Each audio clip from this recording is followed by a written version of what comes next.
Bienvenidos a un programa más de Reloj Profético. En esta ocasión estaremos abordando el libro de Génesis, capítulo 14, con el rescate de Lot.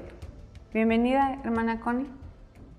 Gracias, es un placer estar aquí nuevamente en una emisión más de Reloj Profético, donde, como bien mencionaste, Susi, tocaremos un punto muy importante, Lot.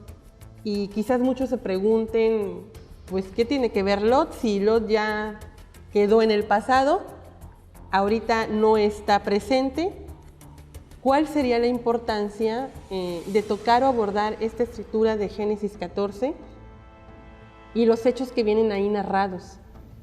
¿Qué de trascendental puede tener en estos días con lo que estamos viviendo, con los sucesos que nos han alcanzado y las señales que el Padre ha dejado escritas en su palabra que anunciarían su pronta venida, su segunda venida? ¿Qué tan importante podría ser tocar el tema de Lot en estos tiempos, Susi? Bueno, creo que ahorita hemos estado viendo que hay mucha guerra, hay mucha rencilla, están luchando por apoderarse de territorios. Pero ese territorio tan importante es el que describe en Génesis 14. ¿Qué te parece si vamos a un contexto que nos habla Génesis 14 de 9 reyes, ¿sí?, que se alían 5 y 4 para hacer la guerra? ¿Qué te parece? Vamos a empezar con el rey Tidal, que gobierna Goim, el rey Arioc, que gobierna Elazar, el rey Amrafel, que domina Sinar, el rey Kedorlaomer, que domina Elam. Ellos son los 4 reyes que van de lucha en lucha, ¿sí?, recorriendo lo que es el Astarot, Carnaín, Sabe, Kiriataim, y van bajando y van conquistando varios territorios. Cuando ellos descienden a Gomorra y Sodoma, es cuando ellos empiezan una lucha con los otros reyes, que son 5, que son el rey Bera, que gobierna Sodoma, el rey Birsa, que gobierna Gomorra, el rey Sinab, que gobierna Adma, el rey Semeber, que gobierna Seboim, y el rey de Zoar. ¿Qué significado puede tener los nombres de estos reyes? Porque están uniéndose. 4 se unen y 5 se unen. Pero ¿qué significado pueden tener esos nombres? Porque en su origen hebreo designan muchas cosas. Igual los lugares donde ellos reinan. ¿Qué nos puedes platicar de esto, Connie? Bueno, para empezar, creo que aquí nos tendríamos que detener en el bloque primero que menciona de los reyes, en el verso 2, donde dice que hicieron guerra contra Bera, rey de Sodoma, Birsa, rey de Gomorra, Sinab, rey de Adma, y Aseber, rey de Seboim, y el rey de Bela, lo cual es Zoar. Porque estos 5 reyes se enfrentarían a los primeros 4 que menciona el verso 1. Pero lo curioso de los nombres y su significado de los que vienen mencionados en el verso 1 del Génesis 14 tienen mucha relación con, para empezar, el territorio donde está situado Babilonia o se edificó Babel. Pero geográficamente nos encontramos con una cosa muy peculiar.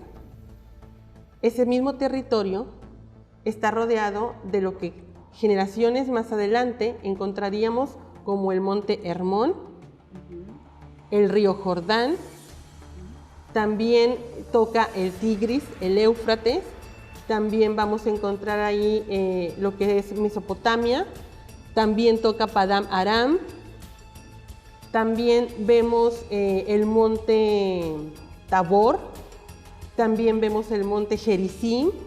Entonces todos estos picos o elevaciones o estas montañas que forman una cordillera y que rodean a Jerusalén, de donde parte todo este conflicto y donde generación tras generación, en cada tiempo, ha existido guerra tras guerra en el mismo territorio. Eso es algo que para empezar tenemos que puntualizar porque es algo recurrente en la palabra. Quizás no estamos tan familiarizados con detectar este tipo de detalles por leer simplemente la escritura y leer por leer.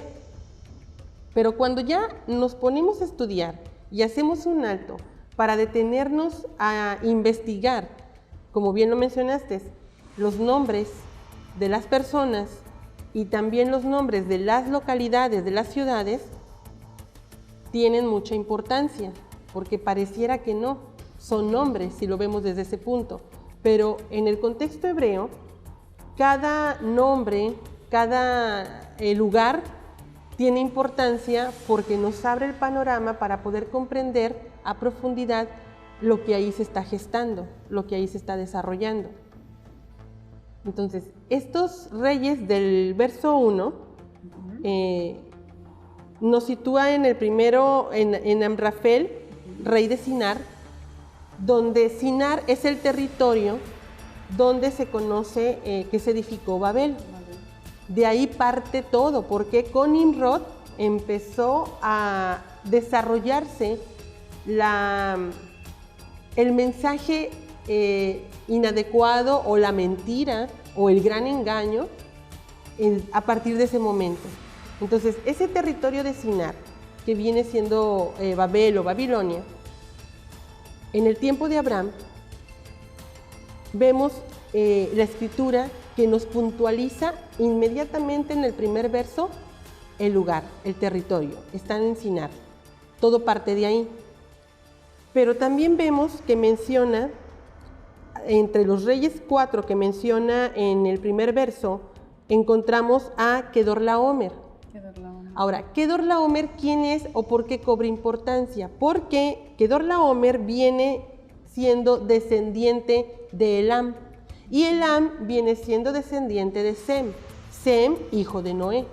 Por lo tanto, encontramos que esta confrontación de estos reyes antes de que aparezca Abraham es una pugna de familia, porque no solamente Kedorlaomer es familia de Abraham por el lado de Sem, porque así como Kedorlaomer viene por conducto de Elam, descendiente de Sem, también Abraham viene por conducto de Sem, pero por el lado de Arfaxad.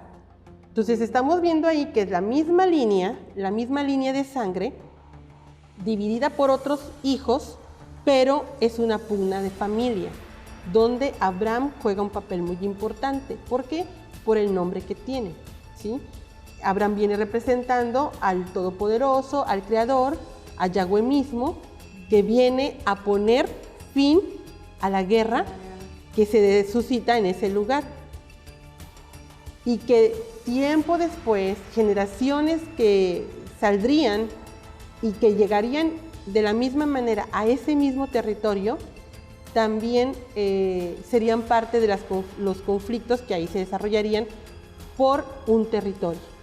Hasta nuestros días eso mismo nos ha alcanzado y estamos a punto de presenciar esa guerra de naciones en la cual el que viene a ponerle fin a todo este conflicto, ¿sí?, es Yeshua mismo, porque es el enviado del Padre. Entonces, Susi, esta escritura no solamente está vigente, sino es de vital importancia que estudiemos a profundidad este capítulo, porque es muy rico y nos habla de muchas escrituras, independiente de los nombres que vienen aquí marcados, porque estamos viendo el rescate de Lot, ¿sí? Lot sería entonces la novia, prefiguraría lo que es la novia, Israel, el pueblo de Israel. Exactamente, Susi. Esto es muy importante porque las características del nombre, de lo que significa Lot, nos muestran o nos enseñan lo que el Padre encerró para detectar quién sería parte de esa novia que tendría él que resguardar. Por lo tanto, tenemos que tener presente el significado del nombre de Lot, lo cual es escondido, oculto, ¿sí? Que también tiene que ver con mirra, y veremos por qué la importancia de la mirra y por qué el Padre lo deja como oculto o como escondido para tener asegurada a la novia para el momento en que tenga que estar con el amado. Entonces es algo muy importante que no debemos de pasar por alto. Me llama mucho la atención porque en esa guerra que se vive aquí en Génesis 14, cuando Lot es capturado, ¿sí? Lo importante es de cómo lo rescata Abraham, ¿no? Es un suceso muy importante. Y regresamos con eso. Hay mucha fornicación, hay mucho adulterio, hay mucha idolatría, ¿sí? Hay mucha negación del ser humano por ser rescatado por el Señor Yahweh. Entonces, creo que todos o cada uno podemos tener algo de Lot, o somos hasta Lot.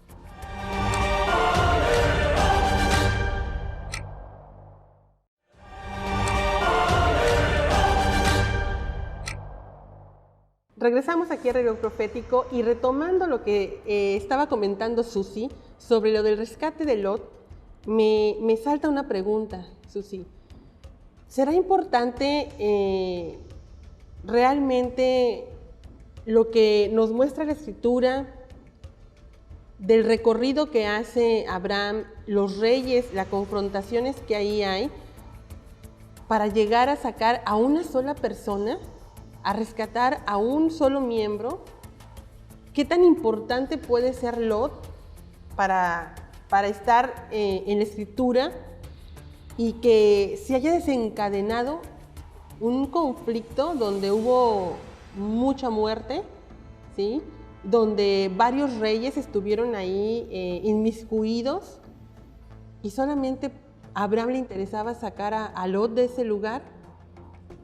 ¿Qué podría ser importante para nosotros ver eso en la Escritura? ¿De qué nos podría hablar? Bueno, yo creo que en estos tiempos hemos olvidado que cada uno de nosotros somos Israel.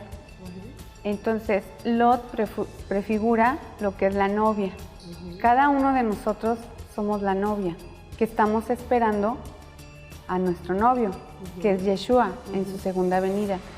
Creo que es muy importante todo ese recorrido, lo que es la guerra, lo que son esos reyes, la lucha, pero el trasfondo que tienen ellos en su ser, que son seres despiadados, que son seres fornicarios, que son adúlteros, que son idólatras, ¿no? Entonces, en esta actualidad estamos viviendo lo mismo. Hay mucha fornicación, hay mucho adulterio, hay mucha idolatría, ¿sí? Hay mucha negación del ser humano por ser rescatado por el Señor Yahweh. Entonces, creo que todos o cada uno podemos tener algo de Lot, o somos hasta Lot. Pero ahí depende de cada uno. Por ejemplo, Abraham prefigura al Señor que va y lo va a sacar, lo va a arrancar de ese lugar que está todo lleno de lodo, que está putrefacto, ¿no? Y es lo mismo que hace el Señor con nosotros, que empieza a trabajar con nuestro interior, que empieza a trabajar con nuestra mente, que nos empieza a limpiar. Pero eso es a partir de que uno lo decide, ¿sí? Porque Él también nos da la oportunidad. Entonces creo que lo que se plasma en Génesis 14 y lo que se plasma hoy en día es también plasmado individualmente, como mundialmente, ¿sí? Con la guerra estamos hablando de que hay asesinos, de que hay países corruptos, de que están idolatrando, de que sientan en el lugar de un país a un Dios, o la persona que se sienta ahí se siente un Dios, se cree poder manejar todo, pero no tomar en cuenta a Yahweh es peligroso, porque es cuando él se enoja. ¿Por qué? Porque le han quitado de su trono, le quieren arrancar su soberanía. Entonces él se enoja y es cuando él manda ángeles a que todo se acomode de manera que él siempre va a sacar a su pueblo adelante. Pero todo lo que hace es para que se note lo que es él, que es el Rey de Reyes y el Señor de Señores. Y no importa hasta qué lugar nos lleven a nosotros como novia, ¿sí? O dónde nos tengan escondidos, si nosotros tenemos la esperanza y la fe de que vamos a ser rescatados, Él nos va a rescatar, donde estemos. A ver, entonces, viendo desde las cosas desde esa perspectiva, las personas que nos observan y que nos siguen por el programa, para que les quede un poquito más claro en cuestión de Lot y lo que tenga que ver en estos tiempos, ¿sí? Quiero entender que de la misma manera como Abraham prefigura a Yahweh, Lot prefigura a la novia que está en medio de un caos mundial, ¿sí? Donde está inmersa en lodo, ¿sí? En putrefacción, en todo lo que contamina,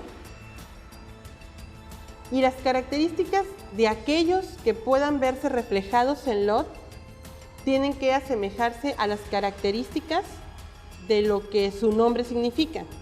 Por ejemplo, significa que está cubierto, que está resguardado, que es oculto, y también mirra. Entonces, las personas que se digan ser, soy la novia del Mesías, soy la iglesia, ¿sí? Que está esperando ser resguardada de todo el caos que viene, de la misma manera como Lot, tendría que desarrollar características muy precisas para que sea considerada por el padre como la novia, ¿sí? Ok. ¿Y qué papel juega en el conflicto que vemos en la palabra en nuestros tiempos? ¿Qué papel vendría jugando Kedorlaomer como pariente de Abraham? También Amrafel, que viene siendo descendiente de Noé por el lado de Cus, hijo de Cam. ¿Dónde podríamos ubicar nosotros a estos reyes antiguos en nuestro entorno mundial, para que los que nos están observando puedan comprender que los sucesos que están enmarcando las naciones, los conflictos armados que vemos, puedan ubicarlos en la Escritura para que ellos se den cuenta de en dónde están parados, y si no están activos, preparados, pues que se pongan las pilas para poder caminar en base a la dirección correcta que marca el Padre. Y si están en la dirección correcta, reforzar el aprendizaje por medio de la instrucción de la palabra.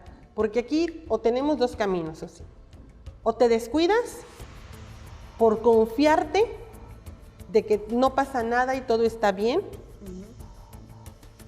o te apercibes y empiezas a redoblar esfuerzo en aquello que te ha sido encomendado, para entonces ser contemplado como Lot, para ser resguardado.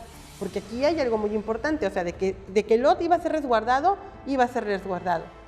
Ahora, si nosotros estamos viendo esta escritura, la estamos analizando para ubicar en nuestros tiempos, en nuestros días, las mismas características que nos detalla la escritura, para estarnos preparando por los tiempos que nos alcanzaron.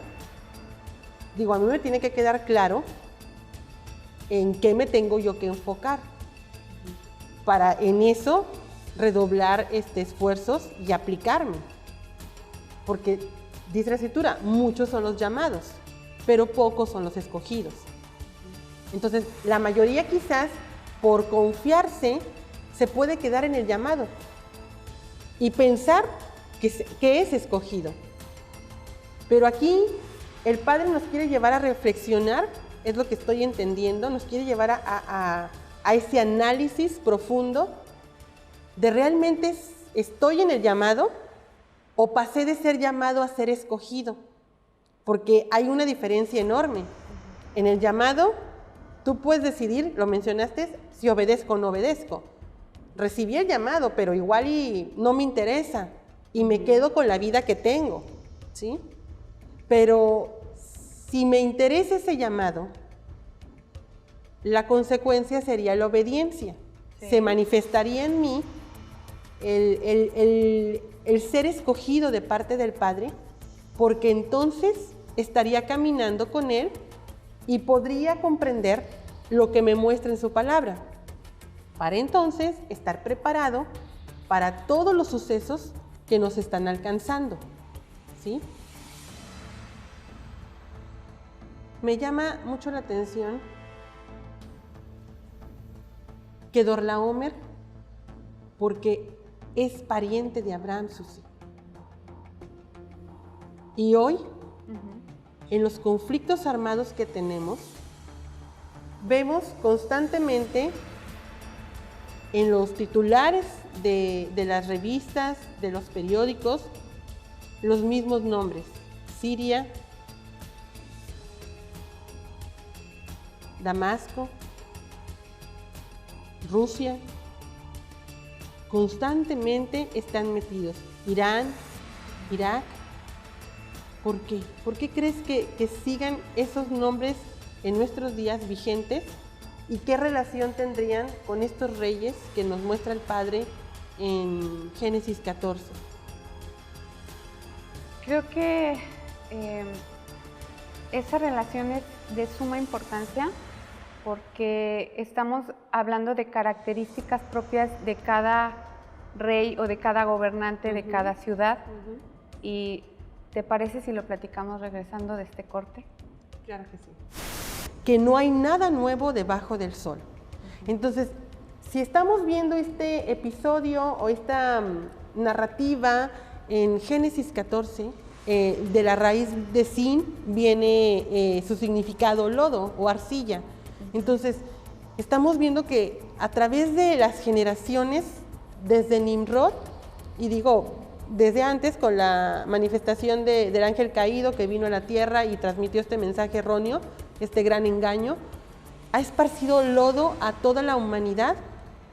Lo que hablábamos de las manifestaciones de hoy en día, de la luna, por ejemplo, de lo que acaba de pasar, ¿sí? Que constantemente se viene...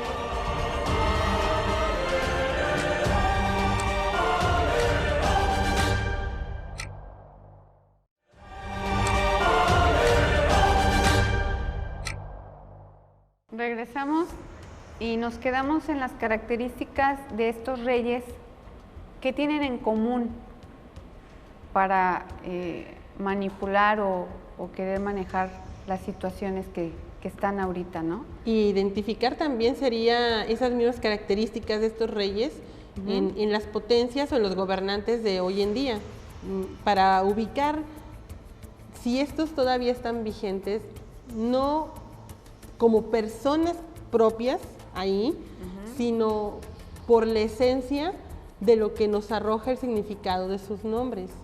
Quizás podremos ubicarlos hoy en día en algunas potencias para saber nosotros que también se están levantando estos mismos reyes del Génesis 14 hoy en nuestros días, porque son nueve que están ahí en pugnas, aparentemente, Susi, unos contra otros. Y si, cada uno hizo alianza, un grupo, y se fueron en contra del otro. Pero eso podría ser como una cortinilla de humo, porque el blanco o lo que les interesaba era el otro. Entonces sí estará hoy en día en las naciones esas características para ubicar a estos gobernantes o a esas potencias que pudieran prefigurar lo que viene siendo el rey de Sinar, el rey de Elam, ¿sí? Y cada uno de estos reyes? ¿Tú crees que podríamos detectarlos con solamente la palabra? Yo creo que las características, cuando nosotros ya investigamos de raíz lo que significa cada lugar que reinan estos personajes y su significado en su nombre, estamos hablando de que son personajes con maldad, estamos hablando de que son sanguinarios, estamos hablando de que ultrajan, no les importa pisotear o pasar por, ¿no? Quien sea, son reyes que buscan el poder y el dominar, son reyes que quieren sentirse dioses, ¿sí? Que les gusta la idolatría, que ellos se sientan los dioses, que los idolatren a ellos mismos. ¿Qué pudieran estar adorando en la escritura? ¿Algún dios en específico, quizá? A la diosa Luna. A la diosa Luna, o sea, estaban adorando a lo que dijo el Señor que no deberían de postrarse, porque dijo que no te hagas imagen ni de lo que está arriba en el cielo, ni de lo que está abajo en la tierra, ni debajo de las aguas, ¿verdad? Sí. Entonces, eran reyes que estaban siguiendo a un dios que los gobernaba, los regía. Sí. Y qué curioso que sea la luna, eso sí.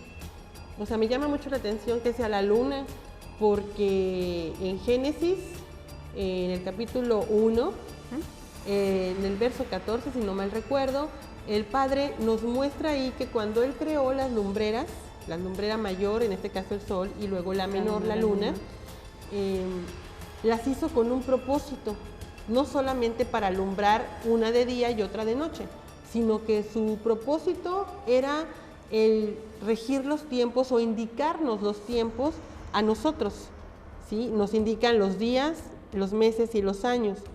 Entonces, en realidad estaban siguiendo a la luna como un mero astro o porque les interesaba algo más que rendirse a una estrella luminosa. No, es seguir las señales. Ellos, de lo que yo puedo entender, es seguir las señales para ellos,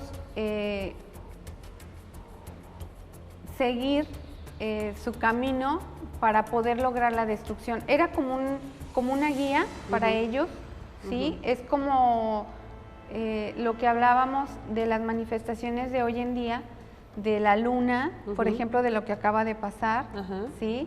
Que constantemente se vienen modificaciones, huracanes, y todos los tiempos se están alterando, ¿sí? Porque esas son señales que nos están mostrando lo que viene en la palabra. O sea, se está haciendo eficaz la palabra, se está mostrando, se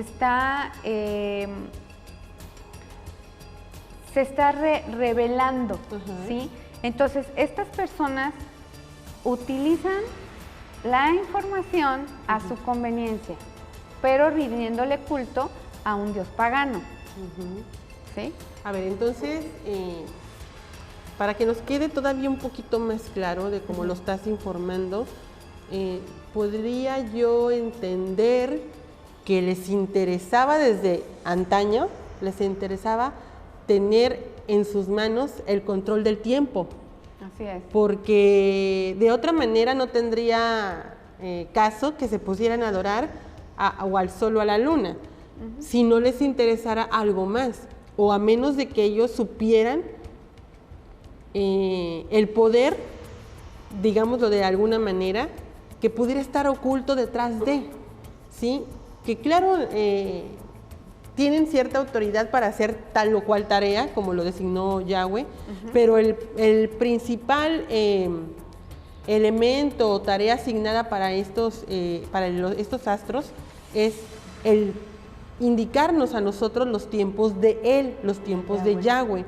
Entonces, esto me llama a mí mucho la atención porque pudiera ser que el ser humano está tan interesado, Susi, en tener el control de todas las cosas, que por eso se postró ante el sol y ante la luna, para rendirse o rendirle tributo y poder adquirir un poder que tanto ha añorado y que no ha conseguido. Pero si este pensamiento estaba en el hombre desde el principio, digo, alguien tuvo que habérselo puesto, porque por el hombre solo, por sí, no llegaría a ese razonamiento, porque si nos vamos a la escritura, en Génesis, cuando el Padre nos habla de que creó al hombre a su imagen y semejanza, al hombre lo creó para servirle, adorarle y con atributos propios del Padre, que se estuvieran reflejando en la tierra a través de cada uno de los hombres que creó. Pero el pensamiento de querer tener el dominio y el control de todas las cosas, pues no viene del hombre. No. ¿De dónde vendría ese pensamiento? Para que estamos viendo que estos reyes tenían muy marcado esa guianza y querer imponer su voluntad para adquirir más riquezas, más poder, que eso los llevaría a tener el control de todo cuanto ellos quisieran. Bueno, eso viene desde la caída del ángel de Luzbel, cuando él quiso apoderarse del trono de Yeshua, que fue expulsado. Entonces él, a través de la tentación que le marca a Eva, ¿sí?, para que ella empiece a dudar del Señor, es cuando es la simiente que va de generación en generación adulterando nuestra mente, porque nosotros tenemos en nuestra mente lo que es la palabra, porque así no la sembró el Señor, pero puso un velo por la desobediencia. Entonces, esa característica que demuestran estos reyes es por la simiente de Satanás, ¿sí? Es el pensar de Satanás, egoísmo, querer arrebatar, querer poseer, querer ser el soberano, querer tener el trono. De ahí viene esa lucha feroz de estos personajes, de estos reyes, y aún en la actualidad por querer ese poder. ¿Por qué? Porque traemos, bueno, la simiente de Satanás. Entonces, si estamos llegando a esta conclusión, Susi, del pensamiento humano en estos reyes y la conquista que ellos querían adquirir en base a todas las guerras que estuvieron llevando a cabo para amasar riqueza, amasar siervos, ¿sí?, tener multitud de siervos, esclavos, y eso les lleva a ser importantes o a hacerse de un renombre, ¿sí?, porque esos son los orígenes precisamente de Satanás, del ángel caído, y lo vemos que eso mismo lo transmitió también a Nimrod. Entonces, está corriendo como caudal de lodo, no de agua, sino caudal de lodo, porque si nos vamos a Sinar, de la raíz de Sin viene su significado lodo o arcilla. Entonces, estamos viendo que a través de las generaciones, desde Nimrod, y digo, desde antes con la manifestación del ángel caído que vino a la tierra y transmitió este mensaje erróneo, este gran engaño, ha esparcido lodo a toda la humanidad, desviándolo de la adoración al único Dios verdadero. Sí. Y vemos que estos reyes fungen cierta importancia aún en nuestros días, porque hay algo muy clave en todo esto. En el libro de Eclesiastés nos dice el Padre que todo lo que fue, ¿sí?, será, y todo lo que es ya fue hecho, que no hay nada nuevo debajo del sol. Entonces, si estamos viendo este episodio o esta narrativa en Génesis 14 de un suceso que pasó en el tiempo de Abraham, y que todo esto es sombra de lo porvenir, ahora nosotros tenemos que tener mucho cuidado en estar escudriñando esto, porque aquí nos va a mostrar el Padre las características que tendremos que ubicar en las potencias del mundo para ubicar a estos mismos reyes. ¿Y qué te parece si vamos a un corte y retomamos la idea para abordar algo tan importante? ¿Nos hablará acaso la palabra, la escritura, de este rescate, de este resguardo, del cual nos lo está mostrando en símbolos o en códigos en Génesis 14?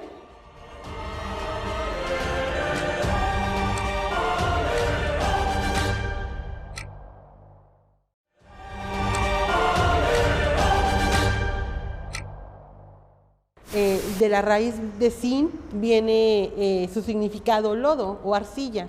Entonces, estamos viendo que a través de las generaciones... lo que hablábamos de las manifestaciones de hoy en día, de la luna, por ejemplo, de lo que acaba de pasar, ¿sí? Y regresando aquí a reloj profético, nos quedamos en la importancia, Susi, de identificar las características de estos reyes en los gobernantes de hoy en día y para ver cuál potencia está empezando a surgir para asemejarlo con alguno de estos reyes. Porque se nos ha hablado muy constantemente de el mencionado rapto de la iglesia y el cristianismo entero reposa, y digo así, reposa sobre esa promesa del rapto. Pero, ¿qué nos dice la palabra al respecto de ello? Nosotros debemos de estar alerta. Creo que ese reposo es el dejar de escudriñar y el dejar de tener la relación directa con el Señor. Porque las señales van a ser vistas por aquellos que son obedientes y que escudriñan su palabra y que siguen sus mandamientos.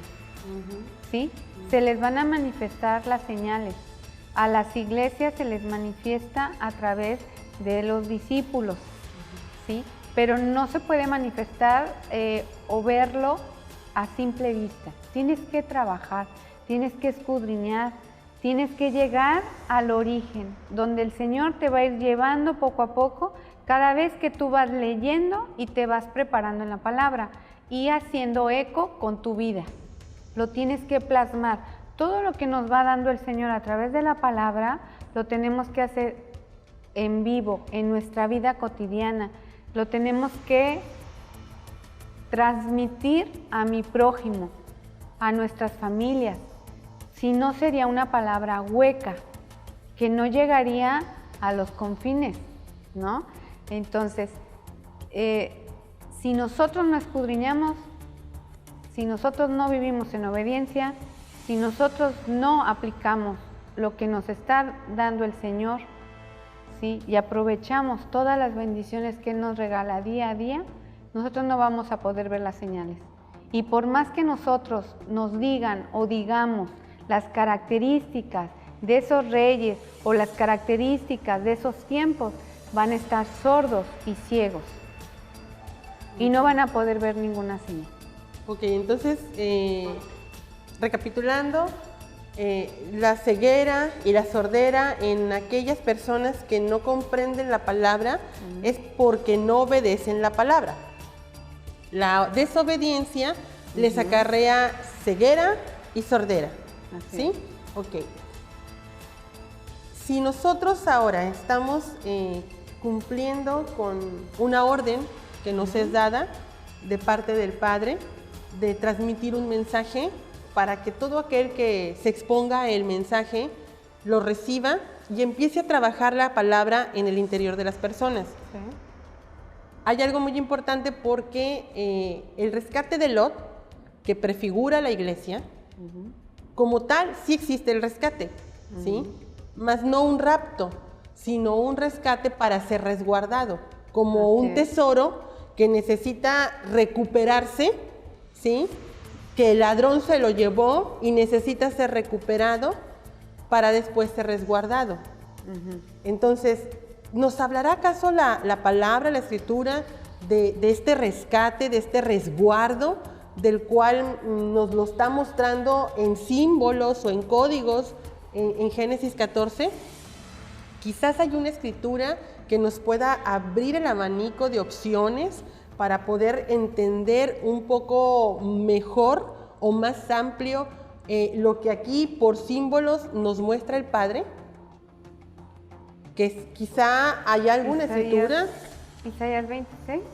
Vamos a Isaías 26 a leer de ahí, a ver qué el Padre nos está mostrando precisamente con esa escritura, y para poder comprender y transmitir a todos aquellos que nos están siguiendo en Reloj Profético, Susi, Sí. Que les quede claro, ¿sí?, la diferencia de lo que han estado recibiendo a lo que realmente dice la palabra, porque hay una orden, que hagamos como los de Berea, para que también nosotros estemos escudriñando la palabra y realmente no nos quedemos con lo que nos hacen oír, sino que nos comamos el mensaje que está escrito en la palabra.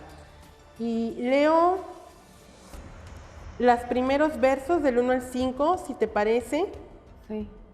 Dice: aquel día se cantará este cántico en la tierra de Judá, ciudad fuerte tenemos, salvación le ha puesto por muro y antemuro. Abrid las puertas y entrará un pueblo justo que guarda la fidelidad. Tú guardarás en completa paz aquel cuyo pensamiento en ti persevera, porque en ti ha confiado. Confiad en Yahweh perpetuamente, porque en Yahweh es la roca de los siglos. Derribó a los que moraban en las alturas, humilló a la ciudad exaltada, la abatió hasta la tierra y la derribó hasta el polvo. Con estos versos, Susi, me queda claro una cosa. Nos está llevando al Monte Hermón, donde ahí suscitó todo este conflicto, donde desembocaron ahí los ángeles, ahí cayeron y empezaron a esparcir la maldad, la perversión, la profanación al ser humano. Y donde dice el Padre en el verso 3 algo muy importante. Dice: tú guardarás en completa paz aquel cuyo pensamiento en ti persevera, porque en ti ha confiado. Entonces, ustedes que nos están observando y siguiendo por Reloj Profético, si su confianza no está puesta en la palabra de Yahweh, si su confianza está puesta en el hombre, reconsidere, porque dice que Él va a resguardar a el pueblo que su pensamiento está en el Mesías, está en la palabra y que persevera en aprender a conocer más a su Dios. Por lo tanto, si esa característica no está en nosotros, Susi, tenemos un problema, porque entonces de entrada no vamos a ser contemplados en ese rescate. Vamos a quedar fuera. Vamos a quedar fuera. ¿Y qué dicen los versos finales del capítulo? El 20 y 21. Dice: anda, pueblo mío, entra en tus aposentos, cierra tras ti tus puertas, escóndete un poquito por un momento, en tanto que pasa la indignación. Porque he aquí que Yahweh sale de su lugar para castigar al morador de la tierra por su maldad contra él, y la tierra descubrirá la sangre derramada sobre ella y no cubrirá ya más a sus muertos. Estamos hablando de juicio, estamos hablando de obediencia, de lo mismo que va a rescatar, que va a cubrir, que va a proteger a los que han seguido su palabra, los que siguen sus mandamientos. Y pues yo los invito a que escudriñen la palabra, a que busquen las raíces, que investiguen, no se queden con lo que les dice cualquier persona, incluso nosotros. Investiguen, escudriñen, tengan una relación personal con el Señor para que Él les vaya quitando los velos de su mente y les pueda mostrar las señales, que sigan aprendiendo, que sigan preparándose. Pues Susi, el tiempo se nos está acabando y el mensaje es muy importante, es vital, cumplir con lo que el Padre nos ha encomendado, dar la buena nueva que sin el Mesías no hay salvación y que si no obedecemos los estatutos, los mandamientos, lo que conocemos como Pentateuco o la Torá, el que no diga a la ley y al testimonio es porque no le ha amanecido, dijo el profeta.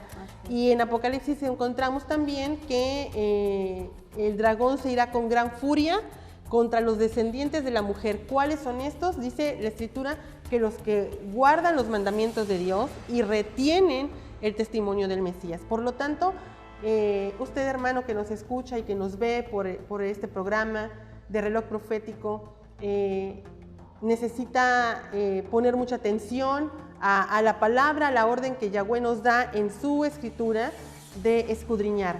Escudriñar las Escrituras porque dijo Yeshua, en ellas os parece que está la vida. Y si nosotros queremos tener esa vida eterna que vino a manifestar Yeshua, dijo, primeramente conoceréis la verdad y la verdad os hará verdaderamente libres, pero también dijo, yo he venido a darles a conocer al Padre. ¿Sí? Y el Padre y yo uno somos. ¿Y para qué? Para que tengan vida eterna. Y dijo, ¿y cuál es la vida eterna? Pues que te conozcan a ti, Yahweh, el único Dios verdadero, y a Yeshua, el Mesías, a quien tú has enviado. Entonces, con esto, hermanos, es un análisis profundo de la palabra donde tenemos que reflexionar si realmente estamos siguiendo al Señor bajo sus normas, bajo sus estatutos, o siguiendo mis preceptos que me alejan por completo de la voluntad del Padre y que me aíslan y no me contemplan para ser resguardado como Lot. Entonces, hermanos, reconsideremos si no estamos en la posición que el Padre nos marca para poder ser contemplados como resguardados, como Lot. Busquemos al Señor mientras pueda ser hallado. Esto fue Reloj Profético y lo esperamos en la próxima emisión. Shalom.